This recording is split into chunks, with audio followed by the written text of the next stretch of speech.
Cette semaine, je suis ravie de recevoir Émilie Duchesne, la fondatrice de Thea Jewelry, qui a un podcast aussi, Stories and Stone, que je vous invite fortement à écouter. Et puis plein d'autres projets. Ces IGTV, Émilie vous inspire, dont j'ai eu l'honneur de faire partie. Coach digital, speaker, etc., etc. T'as toujours plein de projets en cours, Émilie. Qu'est-ce qui se passe? Comment tu fais? C'est quoi ton secret? Écoute, mon projet est de bien m'organiser. Ah ouais, ça c'est un sujet. Très bien m'organiser. Est-ce que tu as un planning sur ton portable, un petit carnet? Vas-y, donne-nous tes tips. J'ai pas de petit carnet, je suis digitale. Donc j'ai un planning sur mon ordi, sur mon téléphone, et chaque calendrier familial ou professionnel a sa propre couleur. Waouh, j'ai trop envie de voir ça. J'irai les coulisses après l'épisode. Alors aujourd'hui, toutes les deux, on va parler entrepreneuriat. On va parler de ta boîte, Thea Jewelry. Est-ce que tu peux nous faire une petite introduction de ton concept avant qu'on entre dans le vif du sujet? Bien sûr.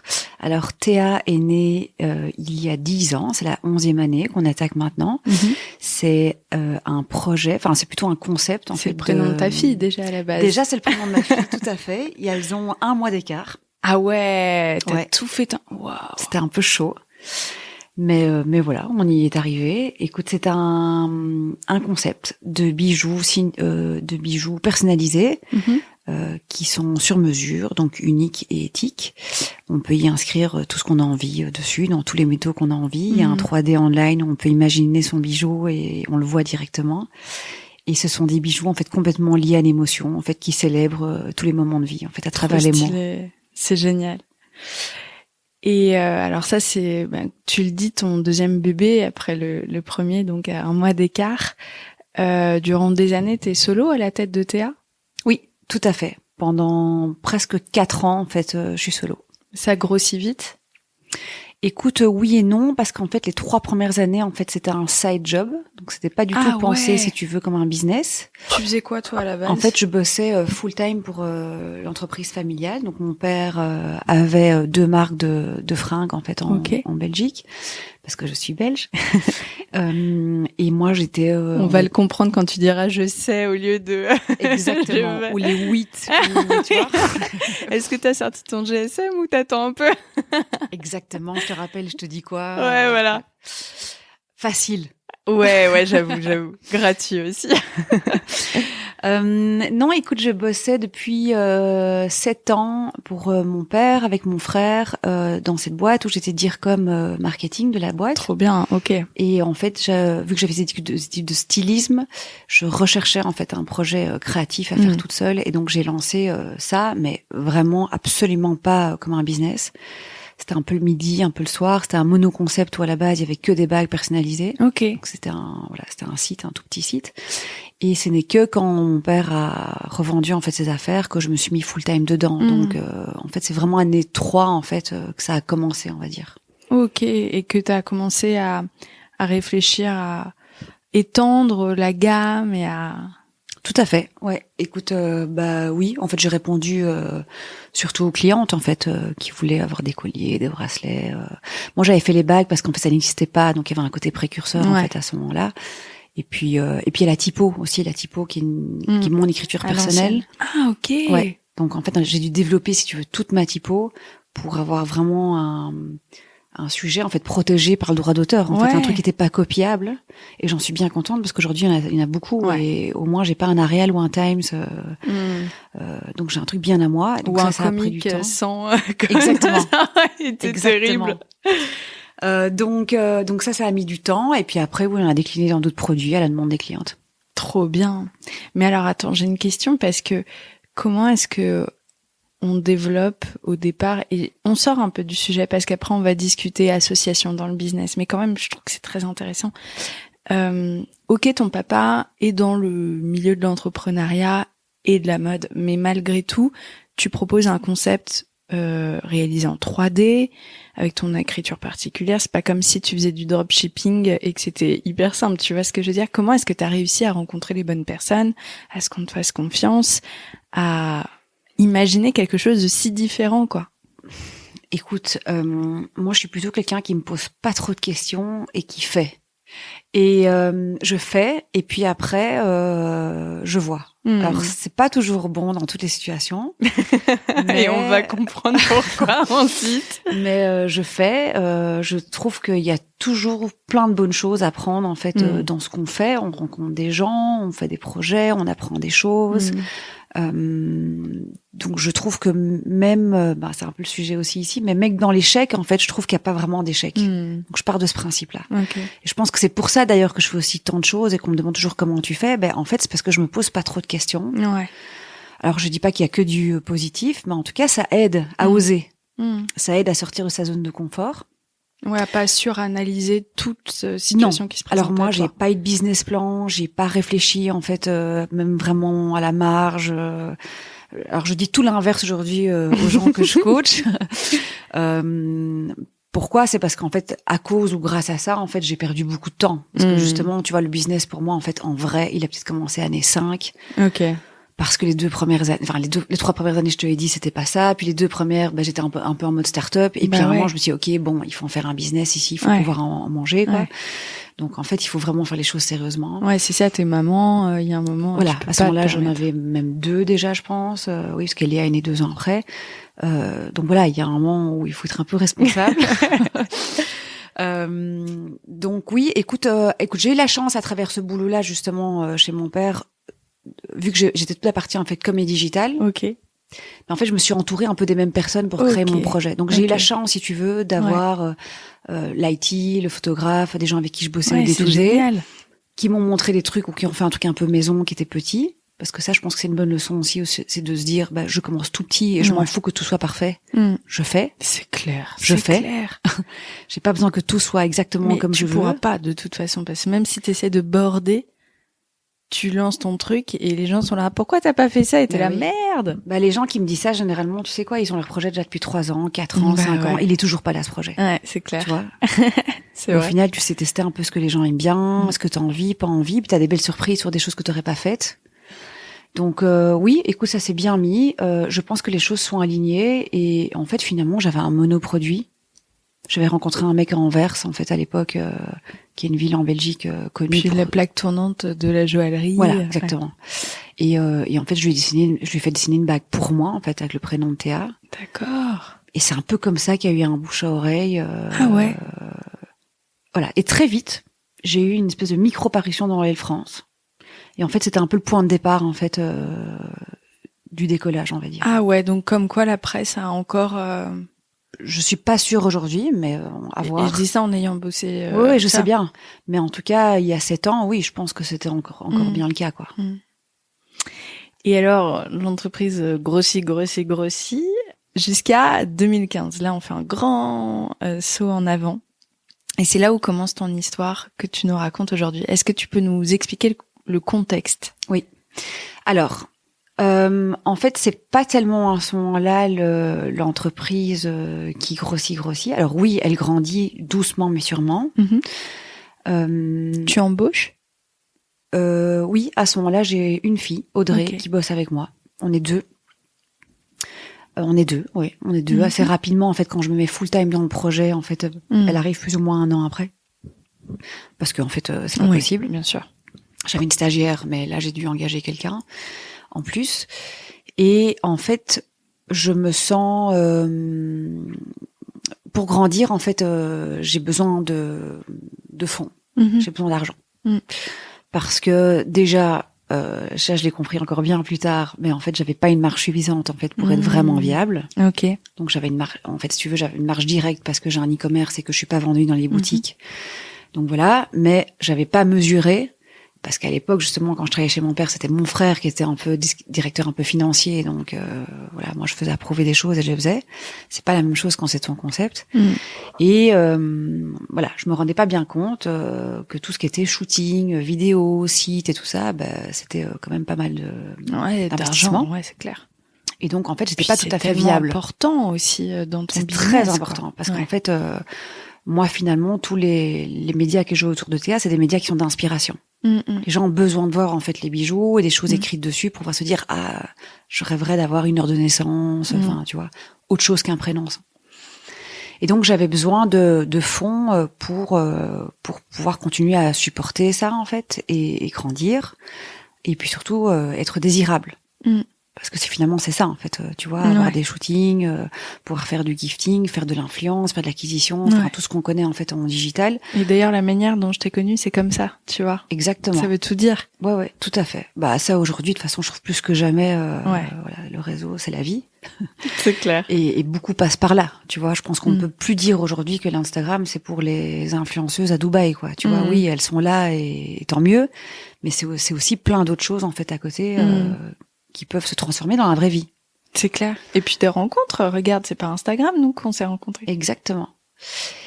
Et donc j'ai besoin de sous et alors voilà, c'est la première fois. Donc on se pose des questions. Alors on est trop petite que pouvoir avoir des investisseurs et aller, oui, trop petite. Donc on est plutôt dans du family and friends qu'on appelle. Ah, la love money. Exactement. Parce que c'était entre guillemets beaucoup et pas beaucoup d'argent, si tu veux, que je recherchais. Je savais pas que il y avait un minimum pour demander à des fonds d'investissement d'investir. Oui, enfin un minimum, un minimum d'argent, un minimum de renta, un minimum de plusieurs sujets, quoi. Ouais, en fait, ça fait sens. Mais quand tu connais pas, quoi. Bien sûr. Donc là, je me rends compte justement de ça parce que je me renseigne et c'était la première fois. Et en fait, j'ai un peu du mal. Moi, j'ai un peu du mal à demander de l'argent. J'ai toujours un souci avec ça. Je suis quelqu'un qui est très créa. Et j'ai toujours un peu un malaise avec ça. Ouais. Et je vais te dire un truc même plus loin qui paraît peut-être fou aussi, mais j'ai même du mal à faire de l'argent. Je sais pas pourquoi. Il y a un tabou. C'est pas que je suis rentière. Ouais. Mais je sais pas. Je suis tellement dans le partage, dans l'aide. J'ai l'impression d'avoir une mission en fait qui est d'ordre plus de Mère Teresa qui fait des bijoux. C'est marrant parce que voilà, j'ai plein de business et on croit toujours en fait que derrière c'est énorme, mais en fait c'est un peu mon souci principal. Ok. Donc pour te dire que vraiment il y a un espèce de truc thérapeutique en fait qui est compliqué en fait avec ça. Et puis si on remonte un peu aussi plus loin, je sais que dans ma famille par exemple, l'argent c'est extrêmement tabou. Tu vois, l'éducation judéo-chrétienne, on ne dit pas combien gagnent les parents. Moi, j'ai jamais, même à l'âge adulte, papa, t'as eu combien ou que, tu vois, parce qu'il y a des choses à organiser dans la vie. Et ce n'était pas un sujet, c'était impossible d'en parler, ça n'existe pas. Et en fait, ça te prépare pas du tout, toi, à devenir businesswoman et à négocier quand tes parents, déjà, à la base, ont une réflexion comme ça. Je sais pas si toi, alors dans ta moi, famille, la réflexion n'était pas comme ça. Parce que mon papa est quelqu'un qui s'est fait tout seul. Parce qu'il a eu des beaux business, mais à la base, il a commencé à 15 ans. Il était coiffeur et serveur dans des boîtes. Enfin, bref, c'était un peu un animal sauvage. Comme ça, j'adore. Et donc il s'est fait tout seul et il a toujours été extrêmement fier de s'être fait tout seul. Il a raison. Donc en fait il décide d'en profiter, de faire profiter sa famille. Ouais, donc t'avais même pas ce tabou. Donc j'ai pas ce sujet tabou, mais je ne sais pas. Je ne sais pas t'expliquer, c'est un truc que j'ai toujours eu. Alors est-ce que c'est l'inverse justement de ce qu'il a fait lui ou pas? Je ne sais pas. Est-ce que c'est une vie antérieure où tu étais Mère Teresa? Je suis émue d'avoir en face de moi Mère Teresa et un carnido. Bisous. La paix dans le monde, ce sera le titre de cet épisode. C'est ça. La pauvre, on va la laisser là où elle est, en paix. Faut qu'on fasse une vraie photo du coup après alors. Je vais te mettre un petit linge sur la tête. Mère Teresa devient capitaliste, tu sais, genre. Bon, en tout cas, ouais, il y a ce truc-là de je suis gênée moi-même de gagner de l'argent grâce à ce que je fais. Alors, encore pire, en demander aux autres, quoi, c'est ça? Ouais, on peut dire ça. Après, je sais pas si je suis gênée d'en gagner, mais en tout cas, je suis gênée. Oui, j'ai un souci avec ça. Je sais pas t'expliquer. En fait, je sais pas mettre des mots plus comme ça. J'ai toujours été un sujet un peu tabou sur ça. Okay. Et en plus, il faut reconnaître que dans mon business, bon, maintenant, je suis très très bien encadrée, mais comme on sait qu'en entrepreneur, on a toutes les casquettes différentes. Ouais. Et c'est vrai que voilà, moi je suis plus une créa, mais on te demande aussi de faire de la compta, de faire. Ouais. Et moi, c'est pas mon truc, quoi. Tu vois, je dois l'avouer. Voilà, on va en parler. On va en évoquer après. Tu vois, je dois reconnaître qu'il y a, je vais pas dire des erreurs, tu vois, parce qu'il y a rien de très très très grave, mais il y a des choses que tu peux faire. Bah oui, t'es humaine, parce que tu quoi. connais pas, parce que t'es mal accompagné, parce que je pense qu'il y a plein de gens qui n'ont pas eu spécialement des bons comptables ou des bons coachs. Bon voilà. Et puis en école de commerce, on passe environ 52 heures à t'apprendre comment faire ton CV pour être stagiaire. Ah, c'est ça. En revanche, un accompagnement ensuite pour négocier un salaire. Alors ça, il y a pas. Bon, ça n'existe plus. Hors de notre champ. C'est ça. Mais c'est très dingue. compliqué, quoi, parce qu'effectivement, quand tu viens du stylisme, en fait, on t'apprend à faire des patrons, à faire des chapeaux, à dessiner des fringues. C'est super. Mais bon. Voilà. Mais en même temps, aujourd'hui, t'utilises plus ces petits dessins, parce qu'on te demande de faire 10 000 yeux, des bouches, des oreilles, en fait. Je Qu'est-ce trouve qu'on ça sert à rien, s'en on s'en fout, fout complètement. Et surtout pas, en fait, monter ta boîte, quoi. Donc, effectivement, ça, c'est pas un long fleuve tranquille. Bon, ça vaut la peine, c'est certain, mais c'est clair que c'est plutôt du rafting qu'une petite mer. Mais on apprend. Hein. Ouais, c'est clair. Je suis la première à dire. Et en vrai, c'est je génial. suis pas pro, mais j'ai bien appris, quoi. Et puis t'es fière de toi quand tu Hyper sais que c'est pas ton truc à la base et que t'arrives à gérer. C'est stylé, gérer. Quoi. Ouais. Alors on le voit pas, mais Émilie met des guillemets avec ses doigts. Gérer. Non, mais maintenant, je suis très très bien accompagnée. Donc je pense aussi, il y a une question aussi de se faire une famille. C'est clair. Voilà. Je pense qu'il y a plein d'entrepreneurs qui peuvent te dire qu'effectivement, dès lors qu'on s'entoure en fait avec des gens avec qui on est bien alignés au niveau des valeurs et autres, c'est un énorme luxe, quoi. Et justement, cette Love Money t'amène à t'associer. C'est ça? C'est ça. Alors, je recherche des sous, un peu dans la nature. Je trouve pas vraiment en fait de profil. J'ai une ou deux personnes en fait qui s'approchent. Ton papa veut pas investir? Je pense que je lui ai jamais demandé. Parce que je sais pas, je me suis dit que ça allait être compliqué. Je voulais pas tout mélanger. Ouais. Voilà. Non, okay, je me suis dit c'était pas une bonne solution, mais je pense que c'était pas une bonne solution. J'ai des personnes qui m'approchent, ils reniflent gentiment, et à ce moment-là, en fait, j'ai une de mes meilleures amies qui était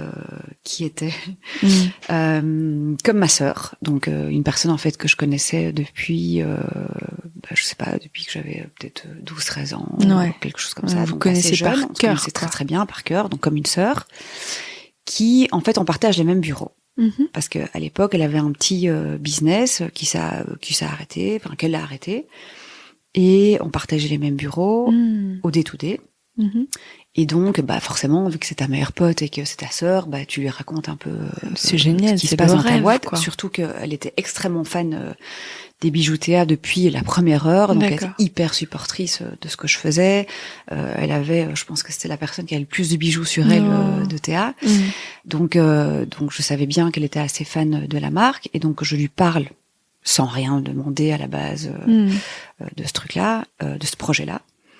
Et quelque temps après, en fait, ça ne se fait pas vraiment avec les deux autres, mais on est en train de parler. Elle me dit, bon, après j'ai pas une super bonne mémoire, donc on va faire ce qu'on peut. On va faire ce qu'on peut. Mais je ne vais pas inventer, en tout cas, c'est sûr. Mais j'ai peut-être pas les bons mots et le bon point, virgule. Elle me dit, écoute, pourquoi que ces personnes seraient pas moi? Parce que voilà, moi aujourd'hui, j'ai pas mon business, j'aimerais bien trouver une nouvelle, on va pas dire occupation, mais un nouvel investissement. Ouais, et puis elle croit vraiment. Investissement, je parle pas à ce moment-là, je parle pas d'argent, je parle d'investissement vraiment personnel et humain. J'ai envie de m'investir dans un projet, j'y crois à fond, on tient. J'adore ce que tu fais, on est dans les mêmes bureaux. J'ai besoin de ça aussi, humainement, d'avoir quelque chose qui m'anime. Et est-ce que ce serait pas moi en fait cette personne-là? C'est plutôt faire dit comme ça, je trouve. Tout à fait. Donc alors après, je me suis dit, je m'y attendais pas parce qu'en fait, j'y avais pas pensé en fait à ce moment-là. Et au début, j'ai eu peur, j'avoue. je me suis dit ça va être compliqué si on n'est pas d'accord. Enfin, tu vois, t'as toujours peur en fait de la suite. Donc, c'est moins facile de dire non à ta meilleure pote qu'à quelqu'un que tu emploies, que tu connais pas, où il y a pas d'affect. Oui, parce qu'à la base, oui, effectivement, il y a de l'affect. Donc, tu vois, est-ce que tu vas la vexer? Est-ce que, enfin voilà, il y a plein de choses émotionnelles qui se mettent. Et en fait, moi, ce que j'avais un petit peu peur au début, et ça, je pense aussi que c'est un sujet pour après, c'est que j'avais un peu peur qu'on ait les mêmes expertises. Ah oui, ouais. Parce que elle est quand même assez créa, comme moi. Après, on n'a peut-être pas exactement la même, mais c'est quelqu'un qui pourrait, par exemple, très facilement dessiner une collection de bijoux, chose que moi, par exemple, je ne sais pas faire. C'est rigolo parce que je sais plus dessiner des fringues que des bijoux. C'est pour ça que j'ai fait un concept. Et en même temps, oui, elle est très graphisme. Ouais, elle est pas compta, business, développement commercial. Donc là, je me suis dit, mais oui, mais si on fait la même chose, tu vois, est-ce que ça a un sens? Est-ce que c'est justement, oui, la plus-value d'avoir de l'argent, mais d'un côté, tu vois, si c'est pour faire la même chose, est-ce que c'est vraiment nécessaire? Bon, là, on est vraiment tout au début, si tu veux, de l'association. Et moi, je ne connais rien. Donc, tu vois, moi, je suis un peu dans l'intuition, en fait, personnelle. En fait, j'ai, voilà. Le point positif de tout ça, c'est que vous bossez dans les mêmes bureaux. Donc, tu vois déjà au quotidien comment est-ce qu'elle fonctionne, si elle est calme, enfin, je sais pas, il y a un truc où tu la vois quand même dans un quotidien de travail déjà. Ça, c'est chouette, non? Tout à fait. Sauf qu'à ce moment-là, du coup, elle avait plus son business. Ah, d'accord. Mais effectivement, je l'avais vu dans les mois précédents, dans son business. Et donc je réfléchis. Elle-même me dit oui, je suis d'accord avec toi, mais en même temps non, parce que si je fais du graphisme, en fait, ce que tu ne fais pas. Je pense en fait que je suis une très bonne aussi commerciale, ce que tu n'es pas du tout. Donc on commence à trouver, si tu veux, les prémices en fait des différences en fait qu'on peut se donner l'une à l'autre en fait comme rôle. Et c'est un peu ça qui me convainc. Ouais. Là, je me dis bah oui, en fait, c'est vrai, elle a raison. Peut-être ensemble, on est plus fortes et on a quelques quand même même si on est créés à toutes les deux, effectivement. Il y a des points en fait qu'elle maîtrise, en fait que finalement moi je pourrais enlever dans le budget parce que si elle fait du graphisme c'est clair. Et si voilà, bah c'est des choses en fait qu'elle peut prendre en main et ça devient intéressant à ce moment-là. Et puis c'est quelqu'un en qui t'as confiance et ça c'est un luxe immense. Oui, effectivement, ça à ce moment-là en fait c'est sûr que c'était une évidence quoi en fait. Enfin tu vois c'était Enfin, comme je te disais, c'était comme une sœur, tu vois. Donc en fait, du coup, tu crois que t'es invincible, en fait, quoi. Et effectivement, on était plus forte à deux. Et là, je me suis dit, bah, il y a plusieurs points. Il faut être honnête. Je me suis dit, de un, bah, c'est comme quelqu'un de ma famille, donc a priori, on saura se parler, et régler des problèmes. De deux, effectivement, on a trouvé le fait qu'on pouvait chacune avoir un job description, en fait, qui n'était pas le même. Et de trois, il faut être honnête aussi. Moi, je m'étais pris de petits renseignements chez des copines en fait qui avaient ce même genre de schéma. Et effectivement, avoir quelqu'un en fait qui justement on te demandait pas de faire des justifs toutes les semaines sur tes chiffres et qui était au-dessus de ton épaule, qui fliquait pas, si tu veux. Pour moi en tout cas, alors aujourd'hui puisque je te dirais autre chose, mais en tout cas à ce moment-là. C'était quelque chose qui était assez confortable, quoi, de se dire qu'on fonctionnait en confiance, mais pas comme un fonds d'investissement, quoi. Oui, voilà, c'était vraiment quelqu'un à qui t'as confiance et en fait, tu sais que t'es censé entre guillemets bien faire les choses et régler les problèmes en adulte. Et comment est-ce que vous fonctionnez pour cette association? Est-ce que vous le faites signer par un avocat? Comment ça fonctionne? Tout à fait. Écoute, on passe par un notaire. Ok, ouais. On passe par un notaire en Belgique. Je sais pas si vous avez la même chose en France. Des notaires, on en a 2-3. Honnêtement, j'en ai aucune idée. Enfin bref, moi j'aurais tendance à dire chez un avocat, mais en fait peut-être que c'est chez un notaire, je sais pas du tout. Écoute, en tout cas chez nous c'est comme ça, mais j'imagine qu'in fine, en fait, c'est un document officiel. Ouais. Oui, donc vous faites les choses bien, quoi. On acte le fait, effectivement, que... Alors, ça s'est fait en 2 fois. Bon, ça a mis de ça un détail. Au début, c'était minoritaire, et puis après, c'était moitié-moitié. Ah, vous étiez à 50-50 ? Au final, oui. Ouh, c'est dangereux, ça. On me dit toujours de garder 51% quand c'est ta boîte de base. Oui, mais j'avoue, et c'est pas du tout une critique, que c'est quelque chose qu'elle a entre guillemets imposé, et je l'ai accepté. Voilà, parce que finalement, elle était mieux avec ce schéma-là, et moi, je préférais qu'elle soit en phase, quoi. Ouais, qu'elle soit aussi à l'aise avec le sujet. Avec le recul, tu ferais plus ça, non? Non. Parce que je connais vraiment plusieurs histoires où 50-50, en fait, du coup, si jamais ça fonctionne pas bien, bah, ta boîte est totalement dissous. Ouais, c'est ça, c'est le mot. C'est ça. Ouais. Alors que c'est le concept que tu as créé à la base, donc si vous nous écoutez, 51%, le petit 1 qui fait la différence. Et donc, vous commencez à bosser ensemble, tout ça, comment ça se passe? Écoute, on bosse ensemble pendant quelques temps. Elle a vite, rapidement des sujets perso qui fait qu'elle bosse un peu moins, mais c'est pas un souci pour moi du tout, parce qu'au contraire, c'était vraiment des sujets perso qui étaient hyper positifs dans sa vie à elle. Donc voilà, les choses se sont mises comme ça et c'était tu vois, parce que ça faisait partie aussi de son bonheur que ces choses-là se passent là, donc c'était aussi important de trouver un autre équilibre. Et voilà. Et donc ça se passe comme ça pendant. Alors je suis très très mauvaise au niveau des dates, mais on va dire au moins 3 ans. Elle est entre 0 et 20 ans. C'est la meuf qui veut qui veut rester un peu floue. C'est vrai que elle, c'est flashant parce que elle connaissait toutes les heures, les dates, tout. Elle a une mémoire incroyable, alors que moi, je suis toujours très approximative. Donc c'est plus ou moins 3 ans. Ça se passe comme ça, avec cette énergie-là, en fait. Ok, ça marche. Alors ça se passe donc assez bien pendant 3 ans, et puis à un moment il y a un sujet en fait financier. On reçoit en fait un dossier d'un conseiller, et donc là je lui demande de venir au bureau, parce que là à ce moment-là on est partenaires. Ouais, bien sûr. Et c'est à ce moment-là en fait où on n'est plus d'accord. On a le droit de pas être d'accord. Il y a pas de souci. Sûr. C'est un sujet un peu touchy, en fait. Donc elle pense en fait qu'il y a un problème en fait ou quelque chose qui se fait derrière son dos. Aïe aïe aïe. Et moi, je ne comprends pas ce qui arrive, parce que moi, je reçois quelque chose d'un conseiller. Ouais. Où je ne suis pas d'accord en fait avec ce qu'il délivre. Ouais. Et en fait, pour moi, en fait, en parlant entre nous et prendre 2-3 autres rendez-vous avec une autre personne, en fait, le problème il se règle.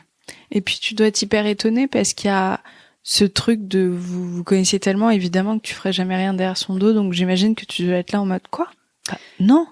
Bah oui, c'est un peu ça qui s'est passé, et en fait j'ai pas compris parce que j'ai dans une période personnelle où il y avait des soucis, et donc j'ai un peu tout mélangé, et je me suis dit bon, mais ce truc-là peut-être ça va passer. Aïe aïe aïe. Ouais. Parce que en fait c'est pas possible, en fait c'est pas un sujet. Et en fait, c'est devenu un très gros sujet. Ouais, quand tu mets sous le tapis, parfois. C'est un peu mon défaut. Je dois dire que c'est un peu mon défaut. J'aime pas les conflits, donc je ne vais pas en fait aller vers le conflit. Donc je suis plutôt quelqu'un qui fait l'autruche. Alors c'est pas ça en fait qui a complètement aggravé le truc, mais en soi, c'était pas la réaction du moment, mais il y avait d'autres sujets à ce moment-là, et j'ai pas su tout gérer en même temps. Ouais, c'est humain, c'est clair. Et donc je me suis dit, mais c'est pas possible en fait, on peut pas croire ça, c'est pas possible, enfin, bref. Et le truc est un peu traîné, mais en fait depuis cette fameuse réunion-là, en fait on s'est plus jamais parlé. Depuis cette réunion-là? La fameuse, celle-là. Donc il y a jamais eu de sas. Ouais, c'est dingue, je pensais pas que c'était la fin de... Ouais. Donc il n'y a pas eu d'explication réellement? Par personne interposée. Ah la vache. Jamais en direct. Ça doit être tellement douloureux d'un point de vue personnel. Oui, parce que après, des fois j'ai un peu essayé, des fois elle a un peu essayé. Mais il y a un truc qui est rompu, quoi. Oui, parce que c'était pas le moment, parce que tu sais, c'est un peu comme dans un couple, en fait. Tu passes par plein d'émotions différentes. Ouais. Tu vois, t'es très fâché, et puis après, t'es dans la justice. C'est clair. Et puis t'es dans la tristesse. Et puis voilà, tu vois, tu passes par ces sentiments-là. Et donc, finalement, les choses sont plus jamais, en fait, revenues, on va dire, clairement sous la table. T'as cassé un truc, quoi. Et donc, voilà. Et donc, pendant des longs mois, on va dire, y a des gens extérieurs qui ont voulu régler le problème, parce que tu sais, t'as toujours ton mec, ton frère, enfin, tu vois, t'as des dommages collatéraux. Ouais, c'est clair. Parce que quand t'es sœur / meilleure pote / associée, bah t'as un peu tout qui se mélange en fait. Tu vois, c'est aussi un vrai conseil qu'on peut donner après. C'est compliqué en fait de sortir de ça en fait, parce que tu restes pas que dans le business. Ouais, c'est ça. Tu ramènes comme ton business dans ta vie. Après t'arrives, oui, mais t'as fait pas ça, et t'étais pas comme ça, et tu m'as pas dit ça. Ça se mélange, tu vois. Et donc c'est très compliqué. Et... Vous avez eu des gens extérieurs qui ont essayé de se mêler à l'histoire? Des positifs et des négatifs, ouais. Ouais. Bah oui, j'imagine que... C'est normal, tu peux pas l'éviter. Ça doit être douloureux parce que déjà, c'est très choquant d'avoir une rupture pro. Mais en plus, là, c'est aussi un deuil perso, quoi. Ouais. Alors, je peux pas te dire aujourd'hui qu'il est fait. Mais en tout cas, c'est sûr que j'arrive à en parler. Et le but est de pas faire un tribunal, tu vois. Le but est de... Non, c'est pas du tout ce qui se ressent. On est dans le truc de la leçon, tu vois. Donc, le but est vraiment de dire, tu t'associes avec ta meilleure amie et tu penses qu'en fait... t'es les reines du monde, et puis en fait finalement alors il y a un truc qu'on n'a pas dit aussi, tu vois, qu'on a parlé du notaire, c'est qu'en fait oui, on a signé le fait qu'on avait chacune entre guillemets 50-50 dans le deuxième cas, mais bon, la première cas c'est la même chose, c'était juste pas la même part du gâteau. Mais on n'a jamais imaginé le pire. Et personne vous a dit de le faire? Non. Aïe aïe aïe. On a été mal conseillés, je pense, parce qu'à ce moment-là on a beau dire t'as pas fait ça. Finalement, j'ai envie de te dire, au final, on a un peu deux connes, en fait, parce que tu vois, on l'a pas fait, voilà, dans cette histoire, je pense qu'on est tous les deux un peu deux connes. Après, il y a des pour et des contre, d'accord, pas d'accord, peu importe, pour moi, in fine, le résultat, c'est qu'on a merdé toutes les deux.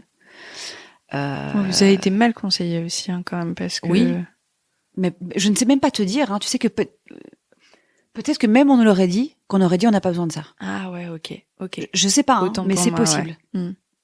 Parce que nous, on est invincible, qu'on est trop proche, que ça nous arrivera jamais. Ah ouais, ok.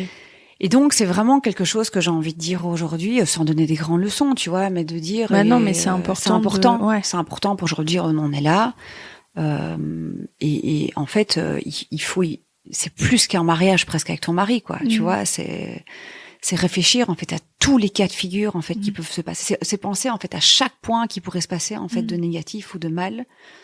Parce que finalement, ce qui nous a fait le plus de mal, je crois, c'est les mois, en fait, de ping-pong, en fait, pour, en fait, se battre, en fait, comme si on était une énorme boîte, alors que finalement, on se bat pour une chaise, quoi, tu vois. Et puis, il y a de l'ego, il y a plein de choses qui s'entremêlent. Et puis de la tristesse aussi. De la tristesse, tu vois. Moi, je me dis, zut, tu vois, c'est ma boîte, ça porte le nom de ma fille. C'est censé être une jolie histoire, et en fait, même à un moment, je me suis dit, c'est quoi, je tirais la prise, parce qu'en fait, ce truc, il est gâché, quoi, maintenant, quoi. Ah, je vois tellement ce que tu veux dire. Tu vois? Ouais. Mais oui, il y a un moment, tu dis tant pis, parce qu'en fait, finalement, moi, je prône les émotions, célébration de vie. Je suis en train de chialer dans mon canapé à côté, non, quoi. en fait, ce truc, il est entaché, il est moche, l'histoire est moche. Enfin, tu vois, t'es dans le noir. En fait, c'est de la merde, quoi. Ouais, c'est clair, t'es trop dark. Bah oui, normal. Donc, je pense qu'il faut vraiment penser, en fait, à tous les cas de figure. Alors, c'est pas sympa, mais tu vois, quelque part, j'ai l'impression, hein, je me trompe peut-être, que si on n'avait pas vécu ces longs mois de négo, pénible, en fait, tu vois, où il y a des gens qui s'en mêlent, ou une qui ferme sa tronche, l'autre qui l'ouvre un peu trop, enfin bon, bref, peu importe, tu vois, tu réagis pas normalement dans ces cas-là. Je me dis que même si on n'avait pas été d'accord, je pense que l'hémorragie aurait pu terminer bien plus tôt si on avait sur papier en fait tous les cas de figure et qu'on n'avait pas à discuter, quoi. Ça aurait été plus propre. Peut-être qu'on serait fort engueulé, mais peut-être qu'on serait retrouvés, quoi, tu vois. Mais là, c'était trop loin, si tu veux, à tout point de vue. Je comprends. Alors, il faut jamais dire jamais, mais en tout cas, tu vois, c'est compliqué à un moment de... c'est douloureux, c'est très douloureux. C'est, tu vois, on a décidé de faire cet épisode ensemble sur ce thème-là en particulier. Moi, je me suis dit que c'était super intéressant parce que c'est le fantasme de tout le monde de créer sa société avec sa meilleure pote, son meilleur ami, son frère, sa mère. Tu vois, il y a un peu ce truc-là du fantasme d'une vie. Je pense à l'émission Netflix The Family, la famille, ils sont tous, alors pour ceux qui regardent pas, c'est une famille, ils sont tous agents immobiliers de luxe, ils bossent dans la maison familiale ensemble, et moi je suis là, waouh, c'est trop stylé. Ça fait rêver, hein. Mais c'est pas tout beau, tout propre, et tous les cas de figure sont possibles, et parfois ça se termine pas aussi bien qu'on penserait, quoi. Non. Non. Et comme je te disais, il y a tellement de choses en fait qui se mélangent. En fait, tu sais, au début, tu vois, je me disais mais c'est pas possible. Elle doit pouvoir faire la part des choses. Là, on parle d'un business, on parle pas de nous, on parlera de nous plus tard. Mais en fait, c'est pas aussi simple. Et en fait, avec du recul, tu vois, en fait, c'est pas aussi simple. En fait, parce que quand vous parlez business, vous parlez d'une association entre meilleurs amis. Donc, il y avait déjà du perso dans le pro à la base. Bien sûr. Tu vois. Mais ça, je sais te le dire avec du recul, tu vois, parce qu'à la base, moi, j'ai toujours ramené, si tu veux, non, réglons ça, et puis s'il y a un problème, on règle l'autre sujet, si tu veux. Ouais. Et en fait, à un moment, en fait, ça prend le dessus parce que tu te connais tellement par cœur qu'il y a un moment, t'es obligé de dire, ouais, mais t'as fait ça, et c'était pas comme ça, et n'oublie pas que t'es comme ça. Et en fait, t'arrives plus en fait à prendre le dessus en fait. Et finalement, tu tournes en rond et t'essayes de faire. Et c'est moche que je dis, hein, tu vois, mais t'essayes de faire payer peut-être des choses en fait pour que ce truc-là se termine en fait. T'essayes de trouver des manières en fait qui sont peut-être moins sympathiques, mais en fait, voilà, tu tentes plein de choses quoi. Tu vois, c'est comme quand c'est fini avec ton mec ou quand dans un divorce, bah c'est toujours douloureux en fait. Ouais, c'est clair. Qu'est-ce que tu penses aujourd'hui de l'association? Est-ce que t'en ferais une? Alors bizarrement, je suis pas du tout trauma. Ah, cool. Déjà. Je suis pas trauma. D'ailleurs, j'ai jamais été trauma. Je me suis jamais dit plus jamais. Bah, déjà, c'est pas mon style de dire ça, mais dans ce cas-là, je me suis jamais dit plus jamais. Je me suis dit, j'ai besoin de temps. D'ailleurs, depuis, tu vois, j'ai eu une ou deux opportunités l'année passée qui ne se sont pas faites. Mais alors, voilà, on va dire que grâce à cet échec, bah, je vois plus en fait ce que je veux et ce que je veux pas. Bah, c'est comme tout dans la vie en fait finalement. Qu'est-ce que tu veux et qu'est-ce que tu veux pas? Je ne veux pas quelqu'un que je connais extrêmement bien. Je veux que tout soit hyper clarifié. Je veux pas en fait, je veux suivre mon intuition. Parce qu'il y a des choses en fait que j'ai pas suivies en fait dans ce dossier-là en fait avec cet ami et je me suis pas écoutée au nom de l'amitié, au nom de pas lui faire du mal, au nom de je sais pas quoi. Et en fait ça c'est pas possible en fait. Donc en fait je pense que il faut beaucoup plus s'écouter, que si on le sent pas, on le sent pas. Et en fait je l'ai pas senti au final et je me suis dit bah tant pis, ça sera quelqu'un d'autre. Alors t'as peur, hein, parce que tu dis oh là là, c'est une opportunité, et si jamais elle passe, peut-être qu'elle reviendra plus jamais, en fait. Puis aussi, dans la vie extérieure, tu sais, on peut te dire, mais t'es malade, t'es machin, tes trucs. Les gens projettent aussi beaucoup, et c'est dur de faire la part des choses. Bien sûr, non, mon mec, il me disait, mais enfin, t'es dingue, tu dois prendre ce truc. Et au fond de moi, je me disais, non, je le sens pas. Je le sens pas. Et de nouveau, je me disais, il a pas une expertise, en fait. En fait, ça aussi. En fait, j'aimerais bien que ce soit quelqu'un qui soit dans le projet, pas quelqu'un qui soit en externe. Et je voudrais que ce soit quelqu'un qui ait vraiment toute une casquette, en fait, que... Bon, après, je les ai peut-être un peu toutes aujourd'hui au bout de 10 ans, mais... Ouais, mais si ça peut il y en a qui sont très faibles, bien sûr, et il y en a qui sont très bonnes. Voilà. Comme je disais, le business, le développement, la croissance, c'est moins mon truc. Moi, j'aime bien... je suis pas très... Alors, je suis performante, c'est marrant dans ma vie tous les jours et dans ma manière de m'organiser. Mais au niveau chiffres, en fait, et thunes, en fait, je suis pas performante. Je suis bien meilleure dans les débuts, la construction, en fait, de marque. Donc, je pense que j'aurais besoin de quelqu'un, en fait, qui m'aide, en fait, à passer au plafond suivant. Donc, tu vois, j'ai déjà établi certains profils dans ma tête, en fait. C'est clair. Et ça, j'aurais jamais été capable de le faire il y a 7 ans. Tu vois, j'ai aucune idée de ça, en fait. Donc, oui, je serais capable de le faire. Mais je pense que je vais déjà pas rechercher ça dans la nature. Je vais attendre d'avoir une rencontre. Ouais. Et pourquoi pas. Ok, bon, c'est positif ça. Oui, et qu'est-ce que tu dirais à ceux qui veulent s'engager dans la vie pro, mais avec un ami ou un membre de la famille, parce que ça peut très bien se passer aussi.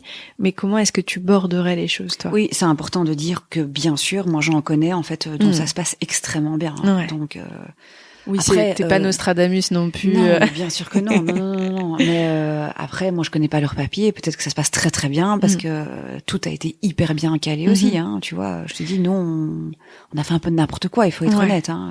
Ouais. Donc tes conseils, ce serait bien border en amont. Oui. Et ensuite dans la collaboration.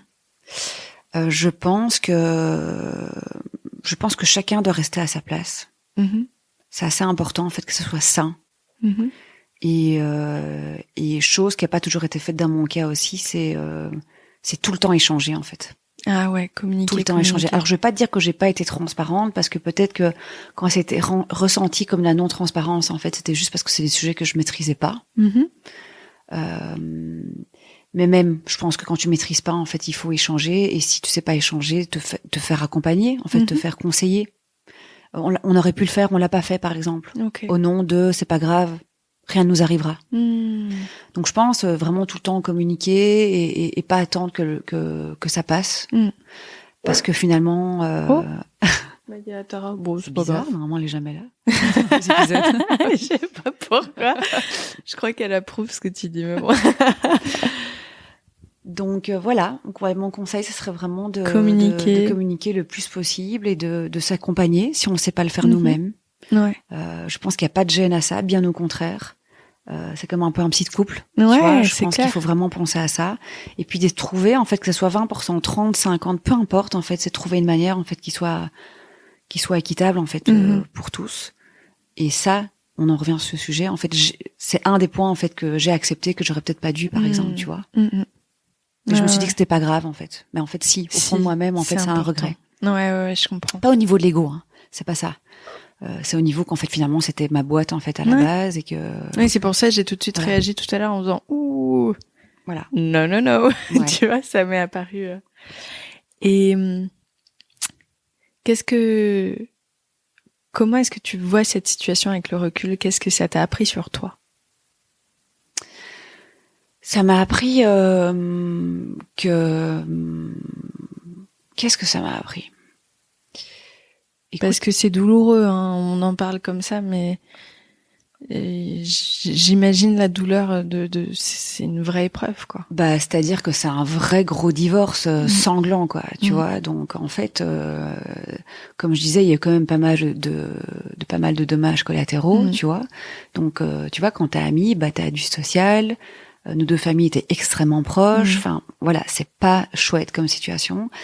Moi, ce que j'en retire, en fait, c'est que malheureusement, bah, ça fait partie de notre histoire et que, bah, on est obligé d'avancer avec ça, en fait, si tu veux.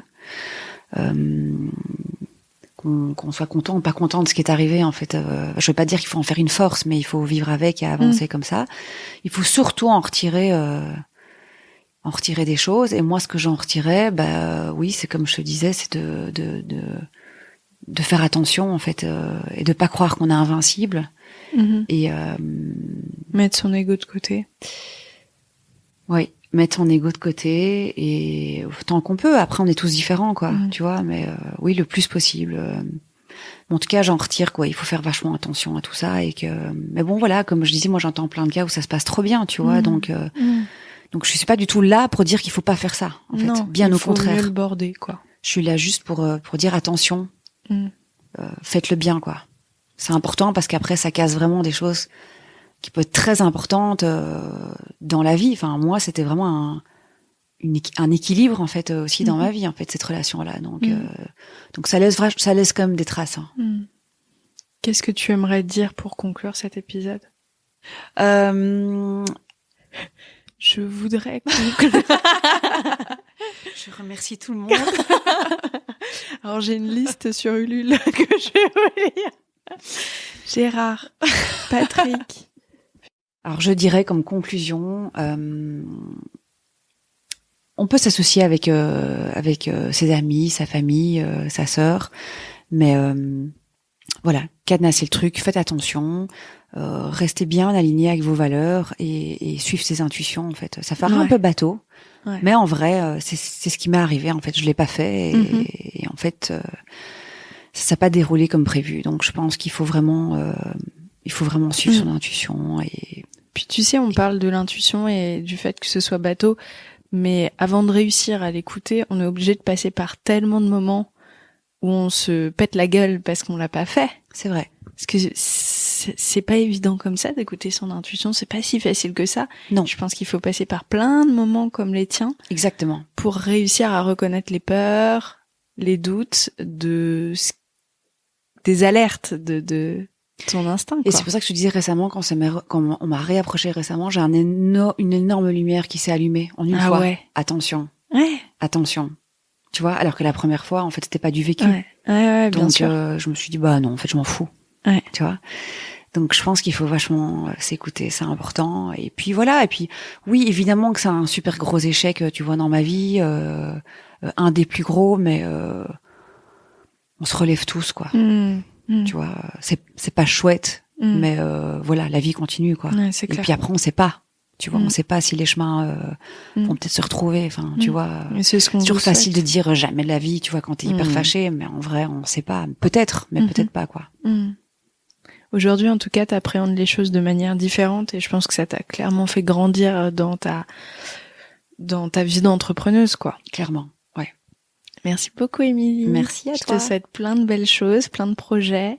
Suivez-la sur Instagram, Émilie Duchesne, parce qu'il y a plein de choses qui vont se passer en septembre, notamment. Mais je peux pas les citer parce que t'as pas encore de nom. Non. Donc voilà, débrouillez-vous avec cette info. Restez connectés. Regarde comme je suis bonne journaliste. Débrouillez-vous et démerdez-vous avec cette info. Top. La précision. Merci. J'espère sincèrement que cet épisode vous a plu. On se dit à très vite pour un nouvel épisode.